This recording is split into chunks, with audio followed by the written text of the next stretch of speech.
We are headed to the marriage license. I don't know if it's a bureau or what you call it, but the place where you get your marriage license. I'll remove my pole stand-in. This might come as a bit of a surprise to some of you, but Sam and I, a bit of rule breakers. That the information provided The information provided on this affidavit on this affidavit is true and correct. is true and correct. We took the book of conventionalism and threw it out the window. And there is no legal objection And there's no legal objection to this marriage. to this marriage. We went baby, relationship, marriage, baby, which culturally is a order of operations that is discouraged or thought to fail, and sometimes even feels like rooted to fail. Sworn in by law. Sam's getting cold feet. I have to reflect that, you know, as Samantha and I have gone through our now 2 years of marriage to the day, I don't know, it's kind of easy. I don't know what everyone's complaining about. Having kids, that's pretty hard. You know, once you have a child with somebody, you're bonded to them forever. You're forever tethered to them in some form or fashion. And marriage is not the case. You can sign a document and go on your way, but kids is forever. So the commitment of a child, doing that first made matrimony seem like, I don't know. Place a ring on her finger and say, with this ring, I promise to you my love and my faithfulness. It's the bow on top of the package, and obviously it's a beautiful thing, and it's something that we enjoyed celebrating and continue to enjoy celebrating, and it's something we both take very seriously. But it took child rearing took the pressure off of marriage quite significantly, I would say. What's up? You can't drink alcohol? No. You pregnant? No. Second child? When I think of like a relationship, and when I've been in relationships in the past, you fight about things that are very individual. You're fighting, you're clawing for things that you as an individual person want for your identity. And usually those sort of clashes, you know, there's hard to find compromise because you're asking to compromise something about yourself. When Sam and I had Caden, we weren't married. And already out of the gates, even though we had been in this very small relationship for the time, and I had been in bigger, both of us had been in longer term relationships, there was something about the flavor of those same arguments that was very different.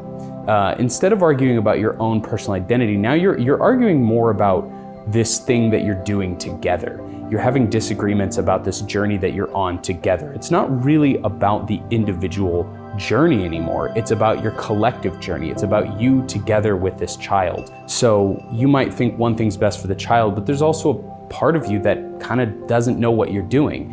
And so it's nice to have somebody else who's also saying what they think is best, because even though you might disagree with it, it gives you sort of a safety net to know that you're not alone in the potential of being wrong.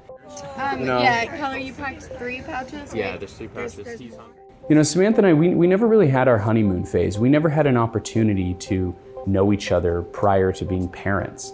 We met each other at this sort of really precipice point of our lives where we were rediscovering ourselves and reimagining what our future would look like. And so there was never a hard change when you introduced a child. I remember being very, very scared by a book that I saw at the library that was essentially, you know, I had a child and now I hate my husband. What do I do? And that actually kind of scared me going into our second child, having Evelyn, because I was like, what changed? You know, is that is a best-selling book. So it must be relatable to a lot of women. And I had this feeling like when we have a second child, is the love gonna go away? And that didn't happen. In fact, quite the contrary, if I may say so myself. Samantha and I have been in it. We've been in the trenches since day one. That's the only way we know each other, is in the trenches together. And so these opportunities when we get to go on trips by ourselves or without the children, there's something very new about that honeymoon phase, and we don't have anything to compare it to. We're not thinking back to, oh, remember when we used to do this before kids? It's this whole new experience. And so we get to experience obviously all these new things in our lives and with our children, but we also get these opportunities, really unique opportunities to experience new things with each other and about each other all the time. I don't know how long that'll last. I mean, statistically in 5 years, we're gonna divorce, but we've been in it too. And if I just need to make it like 4 more years, I feel like I'm sitting pretty good. I can't imagine in 4 years I'm going to feel that drastically different about her. And I like to believe the same goes, for her with me.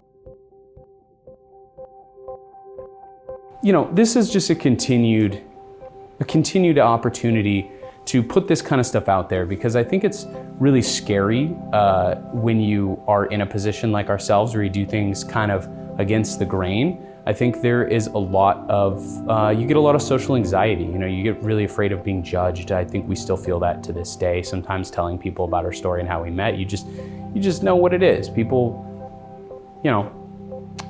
make the assumptions about why you got together and why you got married. Was it a shotgun wedding and that sort of a thing? And in our case, it just really wasn't. And the only people who really know that truth is her and I. But sometimes I just like to put things out there because I know what it was like to feel really scared and to continue to feel scared in terms of everybody's life sort of has a template that you can compare it to, and you can check in and say, am I doing all the right things? Am I on track? And sometimes when you don't do things quite the template, it can be a little hard to have that same reassurance all the time. And so sometimes I just like to make a quick video to put it out there and say that, yeah, it's fine. We're the template. We're doing fine. We're doing great, actually. So anyways, Sam, happy anniversary. I love you. And here's to 50 at least more. Because, I don't know, once you get in your 60s, by then I should be pretty rich.